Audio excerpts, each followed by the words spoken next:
Evangelho de Lucas, capítulo de número 15, versículo 17, diz a palavra do Senhor. E caindo em si, disse: quantos trabalhadores de meu pai têm abundância de pão, e eu aqui pereço de fome. Levantar-me-ei e irei ter com meu pai, e dir-lhe-ei: Pai, pequei contra o céu e perante ti, já não sou digno de ser chamado teu filho. Faze-me como a um dos teus trabalhadores. E levantando-se foi para seu pai, e quando ainda estava longe, viu seu pai, e moveu-se de íntima compaixão, e correndo lançou-se-lhe ao pescoço, e o beijou. E o filho disse: Pai, pequei contra o céu e perante ti, e já não sou digno ser chamado teu filho. Mas o pai disse aos seus servos: trazei depressa a melhor roupa, vestilho, e ponde-lhe um anel na mão e sandália nos pés, e trazei o bezerro cevado e matai-o, e comamos e alegremo-nos. Até aqui. Esse texto da Bíblia Sagrada nos narra a parábola do filho pródigo. E esse texto é um texto que talvez as pessoas já tenham ouvido mensagens exaustivas com relação a esse texto. Mas esse texto ele tem algumas particularidades. Esse texto ele tem algo especial. E esse texto tem muitas revelações de Deus para cada um de nós. Nós tendemos, pelo título que se dá a mensagem ao texto, nós tendemos a sempre olhar para esse texto na perspectiva do filho pródigo, aquele que, estando na casa do seu pai, aquele que desfrutando da companhia do seu pai, da comunhão da sua família, aquele que desfrutando dos bens do seu pai, ele de repente, não sei pela juventude ou por qual motivo, ele decide abandonar tudo, ele decide pegar o que era seu, ele decide pegar a sua parte da herança e ir embora. E gastar a sua herança, gastar o que tinha, gastar o que seu pai conquistou para ele, com coisas vãs. Gastar aquilo que o seu pai ganhou para ele, com coisas sem valor espiritual nenhum. E muitas vezes, quando olhamos nessa perspectiva, não percebemos que muitas vezes nós estamos gastando aquilo que não é de fato nosso, porque tendemos muitas vezes a dizer: a vida é minha e eu faço da minha vida o que eu quiser. Quem disse que a vida é minha? Quem disse que a saúde é minha? Quem disse que aquilo que eu tenho de fato é meu? Nós percebemos que de fato e de verdade aquilo que o seu filho pega e leva embora para gastar, para esbanjar, não era dele, era do pai. Foi o pai que deu um duro a vida inteira para conquistar, para conseguir tudo aquilo para seu filho. E aí eu me recordo da palavra do pregador que diz: aquilo que não custa nada, não vale nada. Aquilo que vem fácil, vai fácil. Aquilo que nós não suamos, não derramamos lágrimas para conquistar, nós abrimos mão facilmente, não tem valor para nós. Nós tendemos a olhar para esse texto apenas com essa perspectiva, a qual é uma perspectiva razoável e correta. Mas esse texto ele tem uma particularidade. Esse texto nos apresenta pelo menos 5 tipos de personagens. Esse texto nos apresenta o filho pródigo, o filho mais moço, que abandonou a casa do pai e foi embora. Esse texto nos apresenta a figura do pai. Esse texto nos apresenta a figura do outro filho que ficou em casa e trabalhava com o pai. Mas tem 2 tipos de personagens que muitas vezes nós não nos atentamos a eles. E é sobre esses personagens que eu quero falar nessa noite. A narrativa começa dizendo que o homem, o jovem, ao estar agora disperso e após ter perdido tudo, ele se encontra agora num chiqueiro de porcos, cuidando de porcos. E ele lembra-se da casa do seu pai e diz: na casa do meu pai, até os seus trabalhadores têm comida, e eu aqui estou perecendo de fome. Então nós nunca olhamos para esse texto na perspectiva dos trabalhadores. Mas curiosamente esse texto nos fala dos trabalhadores Mas lá na frente, quando o filho retorna para a casa do pai, o pai o abraça, o pai beija. E a Bíblia Sagrada diz que o filho diz: pai, pequei contra o céu e contra ti, não sou digno de ser chamado teu filho. A Bíblia diz que o pai dá ordem aos servos. Dá ordem aos servos. E eu quero pensar com você nessa noite sobre esses dois personagens, os trabalhadores e os servos. E desde já eu preciso dizer para você que trabalhador não é o mesmo que servo. Trabalhador é uma coisa, servo é outra coisa.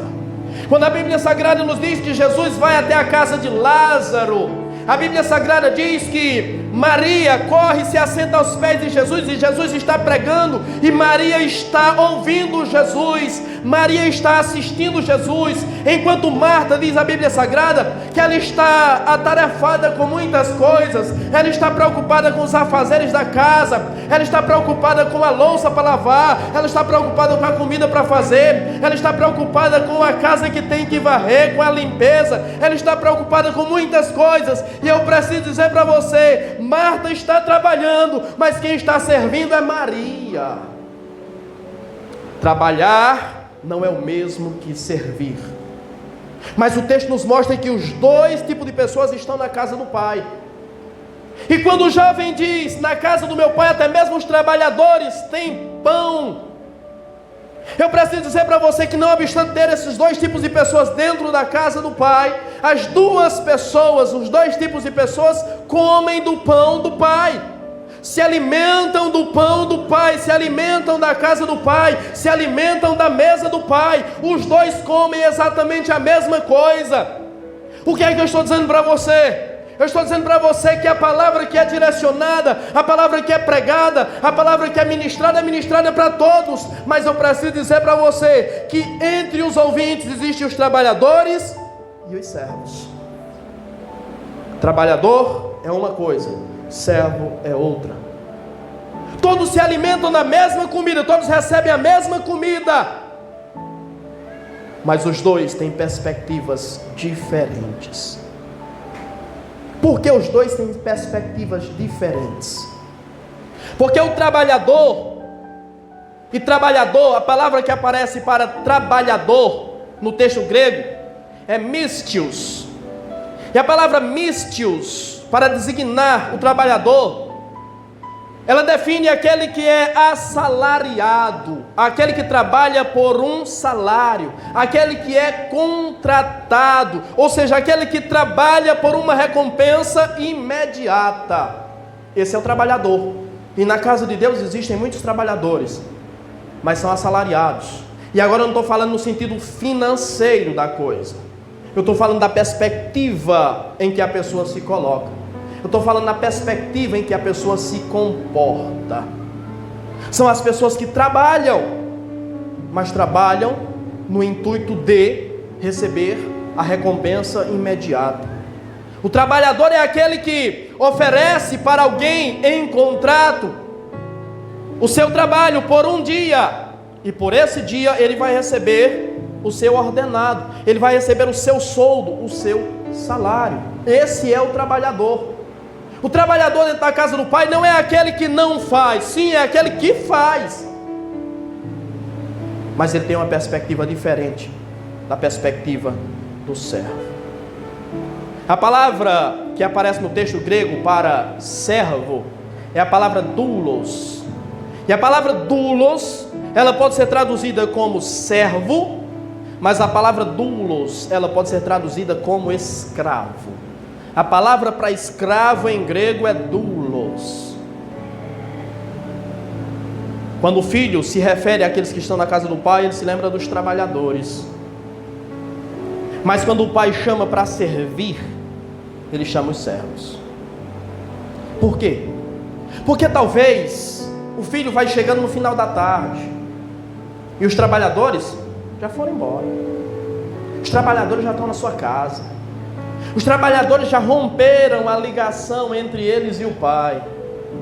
Eles já romperam a sua ligação com eles e a atividade que eles estavam desempenhando naquele local. Eles já não estão mais ligados sequer emocionalmente com a casa do pai. Por quê? Porque eles executaram o seu trabalho e foram embora. Os servos não. Os servos, eles estão na casa do pai. Eles continuam na casa do pai.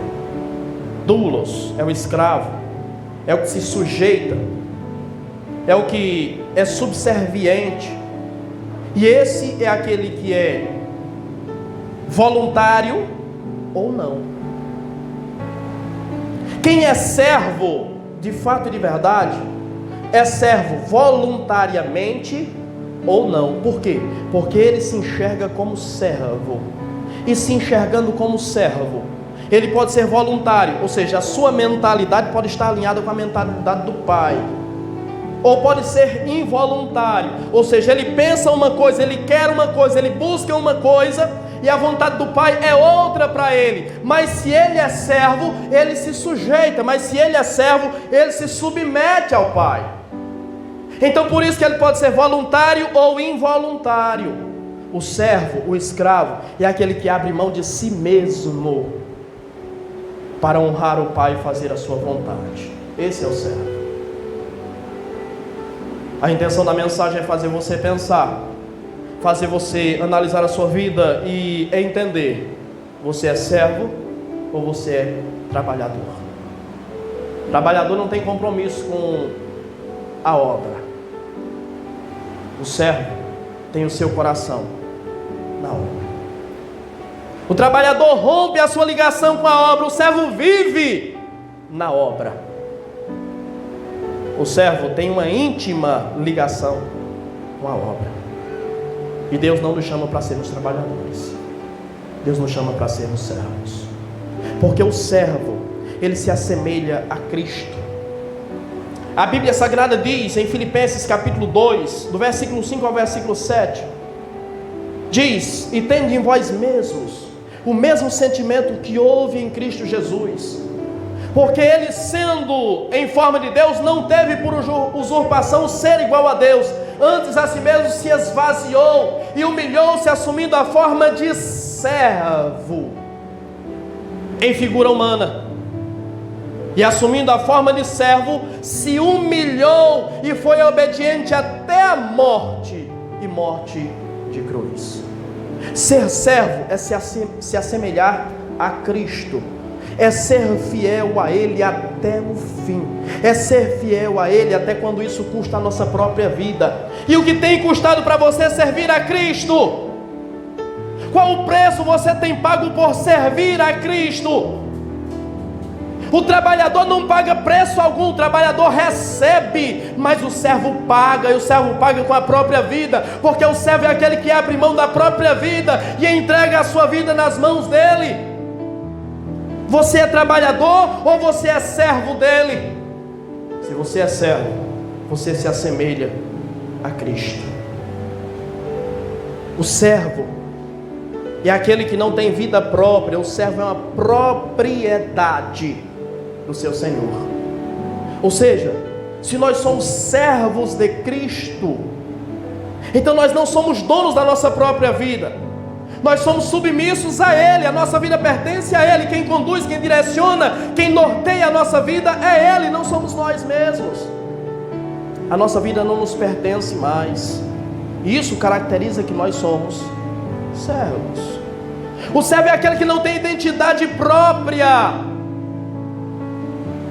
Por quê?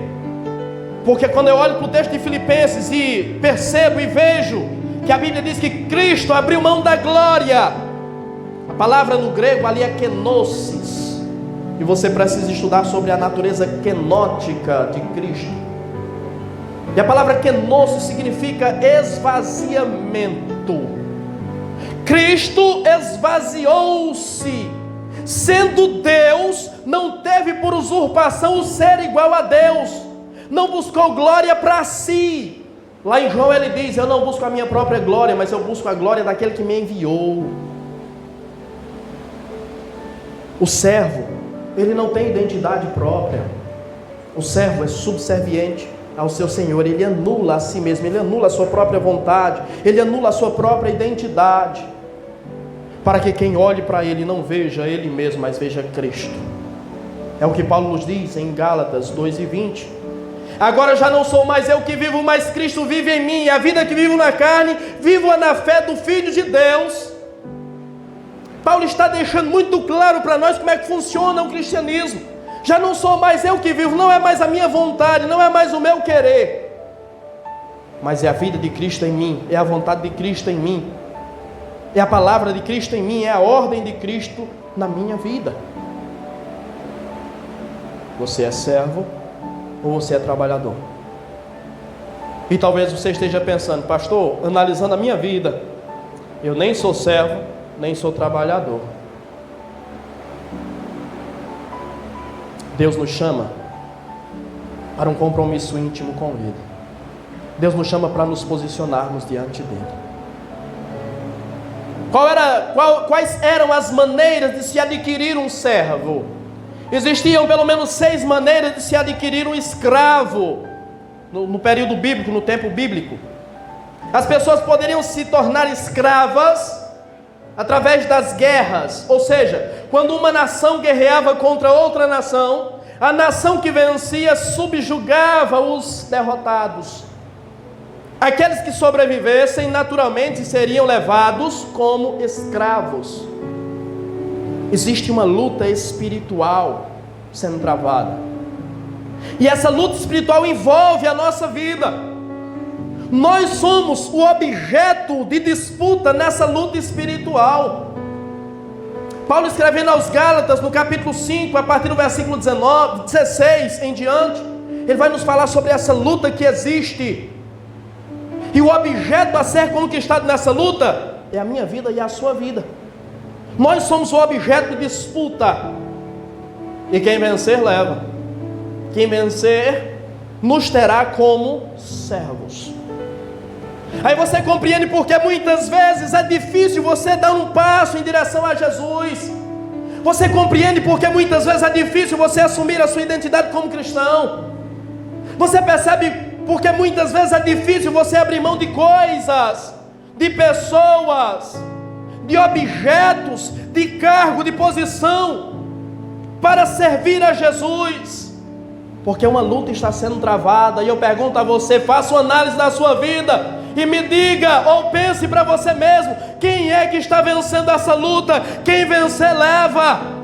A Bíblia diz que o mundo jaz no maligno. Se o mundo governa a sua vida, se os ímpios governam a sua vida, se é as diretrizes do mundo que você segue, o mundo venceu. E quem subjuga o mundo é o maligno. Quem governa a sua vida? Faça essa análise, porque isso é imprescindível para você saber em que lugar, qual a posição que você está na casa de Deus. Alguém poderia ser ou se tornar escravo através de compra. Um escravo poderia ser comprado, a forma mais comum. Mas para que um escravo fosse comprado, existiam vários parâmetros. O valor de um escravo variava muito. Existiam várias coisas que precisavam ser analisadas para que se definisse o preço de um escravo. Então, se o escravo fosse um homem, o preço dele era 1. Se o escravo fosse uma mulher, ou uma escrava no caso, o preço era bem inferior. Se o escravo fosse um homem forte, um homem de meia idade, o preço era 1. Se o escravo fosse um homem a partir de 60 anos, o preço era inferior. Se o escravo fosse um menino, homem, era um valor. Se fosse uma menina, era outro valor. Era analisado o porte físico, era analisado a aparência, muitas coisas eram analisadas para se definir o valor de um escravo. Você é servo? Sim ou não? Se você é servo, eu preciso dizer que você foi comprado. E quando o comprador olhou para você, ele não olhou a sua estatura, ele não olhou a sua aparência, ele não olhou o seu vigor, ele não olhou se era homem, ele não olhou se era mulher, ele não olhou se era velho, ele não olhou se era menino. Ele não analisou nada disso. Mas quando Ele decidiu comprar você, Ele ofereceu por você o maior preço. Você e eu fomos comprados pelo maior valor, o valor inestimável, o valor que nada nem ninguém poderia pagar além dele. Nós fomos pagos, nós fomos comprados pelo sangue precioso de Jesus. Se você foi comprado por Jesus, se o sangue de Jesus lavou a tua vida, purificou a tua vida, transformou a tua história, se o sangue de Jesus purificou você de todos os seus pecados, conforme diz primeira carta de João, capítulo 1 e versículo 7, se tivermos comunhão uns com os outros, o sangue de Jesus nos purifica de todo o pecado. Se essa é uma realidade na sua vida, então você é servo. E se você é servo, você precisa se comportar como tal, você precisa se enquadrar no parâmetro de servo. Você foi comprado e por você Ele pagou o maior preço que Ele poderia ter pago. Alguém poderia adquirir um escravo de presente. Alguém poderia presentear outra pessoa com um escravo. Ou alguém poderia adquirir um escravo através de herança. Um pai poderia deixar, e deixava geralmente, escravos para seu filho. E nós, diz a Bíblia Sagrada, que fomos feitos co-herdeiros com Cristo do reino de Deus. A herança que nos foi estabelecida, que nos foi dada, que nos foi prometida, é o reino dos céus. Alguém poderia se tornar escravo do nascimento. Alguém poderia já nascer escravo. Filho de escravo nasce escravo. E assim fomos nós. E assim é o homem natural. Por que assim é o homem natural? Porque quando se pensa em escravidão e se pensa em liberdade, as pessoas não têm a compreensão de que o ser humano em si, ele é escravo, quer de Deus, quer do pecado, quer do diabo. A maior utopia, a maior ilusão é a liberdade plena. Isso não existe. Não existe liberdade plena. E nós nascemos, conforme diz a Bíblia Sagrada, escravos. Escravos do pecado. Todo ser humano nasce escravo do pecado, porque eu disse que filho de escravo é escravo. Nós somos descendência de Adão. E a Bíblia Sagrada diz, Romanos 5:12, que por meio de um homem entrou o pecado no mundo. Esse homem foi Adão. E nós somos descendência de Adão, e a partir de Adão, nós nos tornamos escravos também. Jesus disse, quando Jesus está falando para os fariseus, em João 8, no versículo 32, Jesus diz, e conhecereis a verdade vos libertará. A verdade já libertou você? Aqueles homens respondem para Jesus, mas nós nunca fomos escravos de ninguém, como é que nós seremos libertos? E Jesus responde para eles, todo o que é dominado pelo pecado é escravo do pecado. O homem pode ser escravo por nascimento. Por isso Deus diz, a Bíblia Sagrada nos diz no Evangelho segundo escreveu João, Jesus conversando com Nicodemos, capítulo 3 de João, e ele diz que aquele que não nascer de novo não entrará no reino dos céus. É preciso que o homem nasça da água e do Espírito. O Espírito Santo nos convencendo que a nossa carne é má. O Espírito Santo nos convencendo que nós somos maus. O Espírito Santo nos convencendo que nós somos pecadores e que nós precisamos ser transformados, que nós precisamos receber uma nova vida em Deus.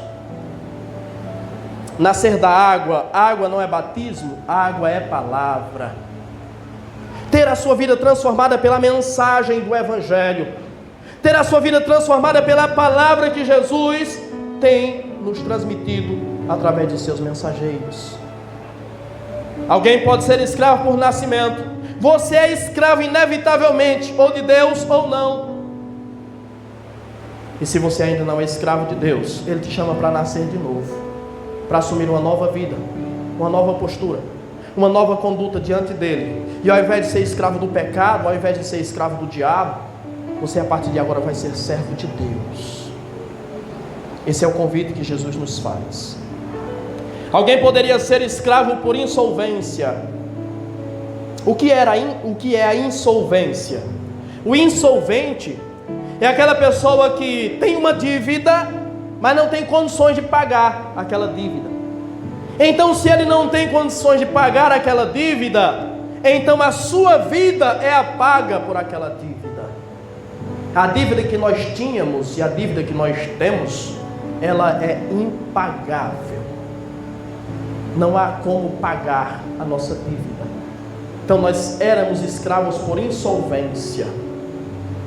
Você vai ver textos no Antigo Testamento, por exemplo, segundo o livro dos Reis, capítulo 4, onde uma mulher vai até o profeta Eliseu e diz: os credores do meu marido vieram e querem levar os meus filhos como escravo, porque o meu marido tinha dívida com eles e querem vender os meus filhos para pagar a dívida. Insolvência. Você não tinha como e você não tem como pagar a sua dívida, mas Jesus se prontificou a pagar a sua dívida. Então como é que você faz agora? Você vende a sua vida para o pecado e paga o preço com a sua própria vida? Você coloca a sua vida em penhora, como penhor? Ou você se torna servo de Cristo e assume que Ele comprou a sua vida, e assume que Ele pagou a sua dívida? Você é servo, quer queira ou não, de Deus ou não. O trabalhador é aquele que oferece parte do que tem. Ele oferece parte da sua vida. Ele oferece parte do seu dia. Ele oferece parte do seu tempo. Ele oferece parte da sua força. Ele oferece parte da sua inteligência. Ele oferece parte da sua capacidade. O trabalhador é aquele que só oferece parte do que ele é e do que ele tem. O servo oferece tudo. A vida dele por inteiro está nas mãos do seu Senhor. O servo pertence ao seu Senhor. O trabalhador passa um tempo na casa do pai, mas ele tem uma vida, mas ele tem outros afazeres. O servo está constantemente na casa do pai.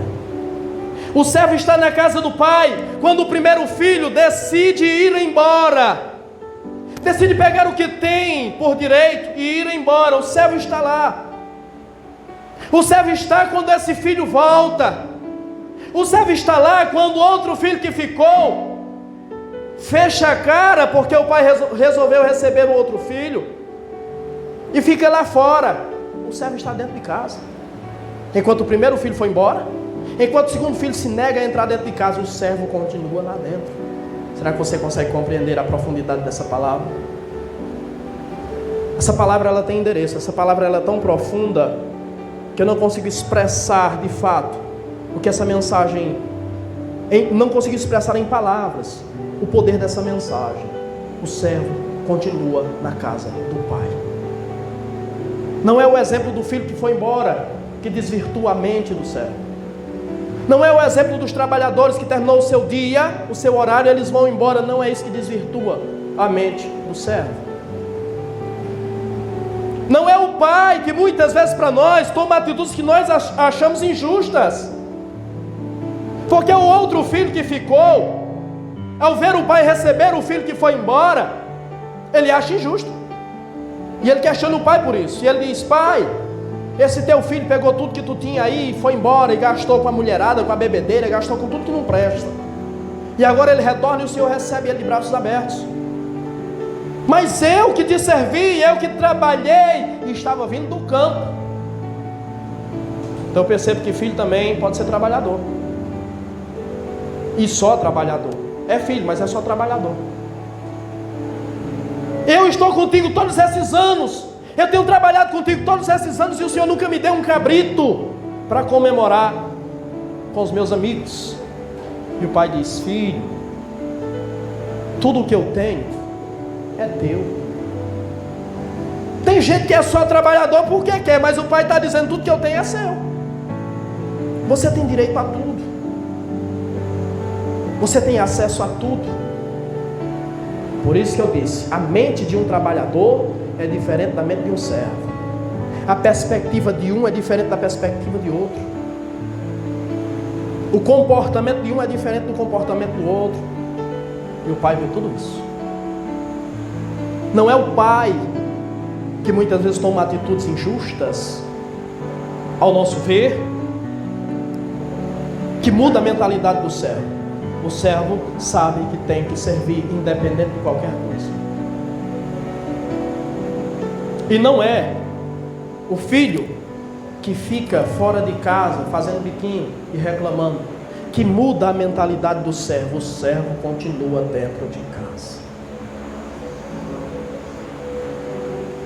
Algumas mensagens nos fazem compreender o real sentido da palavra de Deus, quando a palavra de Deus nos diz, através do apóstolo João, na sua primeira carta, no capítulo 5, ele diz: saíram do nosso meio porque não eram dos nossos. O servo continua, o servo permanece. O servo estava lá, os servos estavam lá. E os servos, por estarem lá todo o tempo, eles têm alguns privilégios que os trabalhadores não têm. Por isso, dentro da casa de Deus, existem algumas pessoas que alcançam níveis que outros não alcançam. Existem pessoas que alcançam espaço que outros não alcançam. Existem pessoas que desfrutam de coisas que outros não desfrutam. Existem pessoas que desfrutam de intimidade que outros não desfrutam. E por que isso? Porque uns são servos, os outros são trabalhadores. Quando muitos são trabalhadores e outros nem trabalhadores são.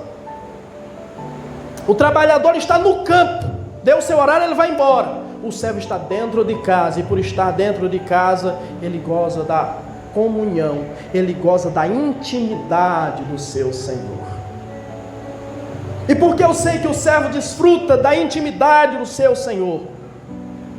Porque quando o filho está retornando, o pai dá ordens para os servos: vão lá e peguem a melhor roupa.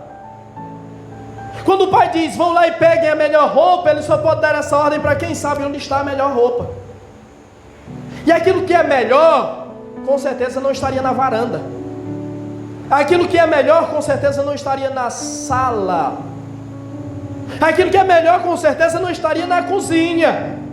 Aquilo que era melhor, com certeza estava num lugar que poucas pessoas tinham acesso. Estava num lugar reservado.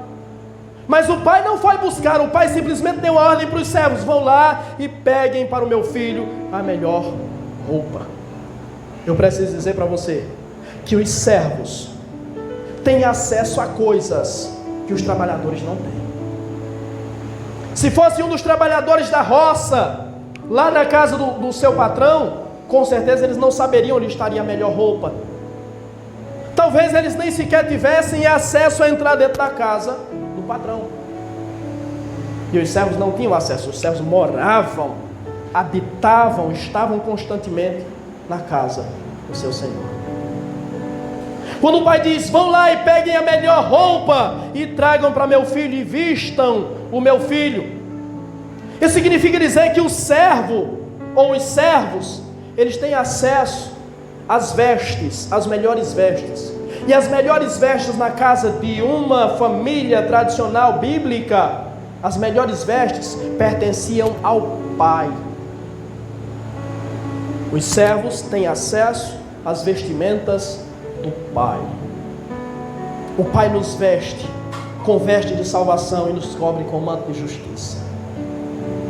O pai, quando vê Adão pecar e se cobrir com folhas de figueira, ele pega peles de animais e ele mesmo costura e prepara uma roupa para Adão.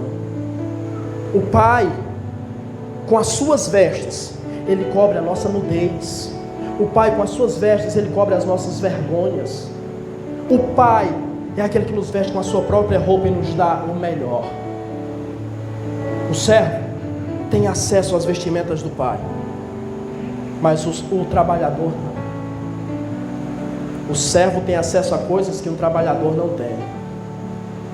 O pai dá outra ordem e diz: vai lá, pega o anel. o anel de selar, o anel com o brasão da família, isso representa autoridade. Vai lá, pega o anel e coloca no dedo do meu filho.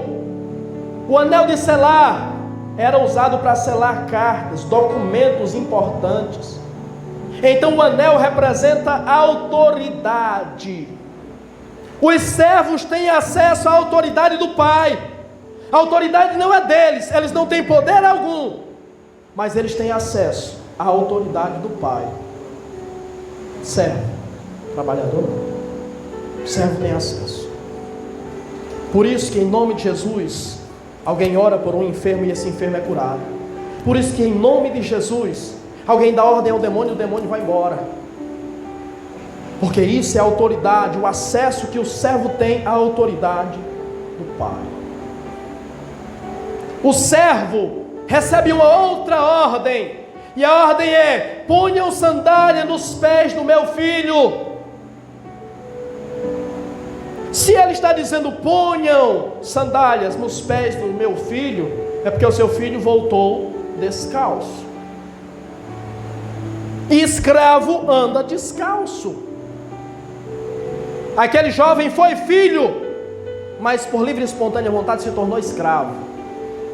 Os escravos andavam descalços, mas o pai diz aos servos: ponham sandália nos pés do meu filho. Nós somos servos de Jesus, nós somos escravos de Jesus, mas não andamos descalços. Sabe por que não andamos descalços? Porque está escrito em Efésios capítulo 6 e versículo de número 15: calçai os vossos pés na preparação do evangelho da paz. Nós não estamos descalços porque nós calçamos os nossos pés com o evangelho da paz, com o evangelho de Cristo. E preparação é estar preparado, é preparar-se. Ou seja, nós como servos nos preparamos a partir do evangelho. Preparamos, moldamos a nossa vida a partir do evangelho, através do evangelho. É o evangelho quem prepara a nossa vida, é o evangelho quem prepara a nossa caminhada para prosseguirmos na presença de Deus. A palavra nos diz no Salmo de número 119, versículo 105: lâmpada para os meus pés é a tua palavra e luz para o meu caminho. Se você é servo, você tem preparado a sua vida através do evangelho. E o evangelho, que é o evangelho de Cristo, ele transforma, ele restaura, ele modifica, ele salva. O evangelho, que é o evangelho de Cristo, diz o apóstolo Paulo, Romanos 1,16, ele é o poder de Deus para a salvação de todo aquele que crê. Quando você pratica o evangelho, você demonstra que você crê nele. Quando você não pratica o evangelho, então você está demonstrando que você não crê nele. Então para você ele não tem poder algum. Ele não é o poder de Deus. Mas para aquele que crê, o evangelho é o poder de Deus e transforma, prepara a nossa vida, prepara-nos para caminhar com Deus. Calce os seus pés com o sapato da preparação do evangelho. Deixe Cristo moldar a sua vida, deixe Cristo transformar a tua história. Deixe Cristo transformar o seu caráter, deixe Cristo transformar a sua índole, deixe Cristo transformar a sua personalidade, deixe Cristo transformar tudo em você. Essas marcas definem quem é servo e quem é trabalhador. Ao fazer uma análise do texto, nós percebemos que fica clara e evidente a diferença entre um servo e um trabalhador. E o trabalhador nunca, jamais terá os benefícios que o servo tem. A Bíblia Sagrada diz que o Pai dá uma última ordem para os seus servos. E a ordem é: peguem e matem o novilho cevado e festejemos e comamos. Observe que o pai manda que o novilho cevado seja preparado para o filho. Mas o pai diz: e comamos e nos alegremos. Por que é que o pai está dizendo? O pai está dizendo que os servos não ficariam fora da comemoração. Os servos são aqueles que permanecem. Os servos são aqueles que estão cotidianamente na casa do Pai. Os servos são aqueles que abriram mão da sua vida. Os servos são aqueles que abriram mão da sua vontade para fazer a vontade do Pai. E como recompensa, ao contrário dos trabalhadores que recebem uma recompensa mínima pelo dia de trabalho, os servos recusam-se muitas vezes a receber a recompensa mínima, porque eles sabem que eles receberão de Deus a vida eterna. Eles receberão de Deus e do Pai o direito de participar da festa, o direito de comer do bezerro cevado. Ele sabe o que tem preparado para ele. Então não interessa se ele recebe o nome de servo, não interessa se ele recebe o nome de escravo, não interessa se ele tem que abrir mão da sua vontade muitas vezes, não interessa se ele tem que se submeter à vontade do Pai, porque ele não é porco para olhar só para baixo. Ele tem visão, ele olha para frente, ele sabe o que espera ele lá na frente. Não dá para ser servo de Deus sem ter perspectiva de futuro. Se você não tiver perspectiva do futuro, você não é servo de Deus. Se você não viver para o futuro, você não é servo de Deus. Se você não olhar para o amanhã, você não é servo de Deus. Porque a nossa vida se projeta para o amanhã. A nossa vida se projeta para o futuro. A nossa vida se projeta para a eternidade. E como é que nós temos preparado a nossa vida para a eternidade? Como é que você tem projetado a sua vida para a eternidade? Se você é servo, você vai participar da mesa, você vai participar da festa. Eu aprendo com essa palavra que existe uma diferença clara entre servo e trabalhador. E eu aprendo nessa palavra que filho também pode se tornar trabalhador, simplesmente trabalhador. Mas tem uma diferença. Existe o filho que ficou em casa e que é apenas um trabalhador do pai, também vive pelo pão de cada dia. E existe aquele que saiu, aquele que foi dar suas voltas pelo mundo, aquele que foi ter novas experiências, aquele que foi experimentar coisas diferentes, e esse também se torna servo. Mas ao contrário dos trabalhadores que estão na casa do pai, ou melhor, se torna servo não, se torna trabalhador. Ao contrário dos trabalhadores que estão na casa do pai dele, esse agora vai trabalhar e de graça, nem salário vai receber. Porque a Bíblia Sagrada diz que quando ele perdeu tudo que tinha, ele foi para a fazenda de um homem, e lá foi cuidar dos porcos. E a Bíblia diz que ele queria comer a comida dos porcos, e nem isso lhe davam para comer. O filho pode perfeitamente ser apenas um trabalhador. Pode ser um trabalhador que recebe uma recompensa imediata, mínima, ou pode ser um trabalhador que vai trabalhar para o mundo e receber nada, passar fome, caminhar com os porcos, se sujar na mesma lama que os porcos se sujam, mas nem a lavagem dos porcos lhe será dada. E o que é que define qual será a nossa realidade? As nossas escolhas. Alguém diz que quem come com porcos se suja de farelo. Por isso que a Bíblia Sagrada diz, 1 Coríntios capítulo 15, versículo 33, que as más companhias corrompem os bons costumes. Cuidado, se você está andando com porcos, você vai se sujar de farelo. E você vai se tornar um mero trabalhador, e não vai receber por isso trabalho, recompensa nenhuma, salário nenhum. Que Deus possa ter misericórdia de nós, que possa nos transformar a nossa mente, para que sejamos servos. Como eu disse, o pão da casa do Pai é para todos.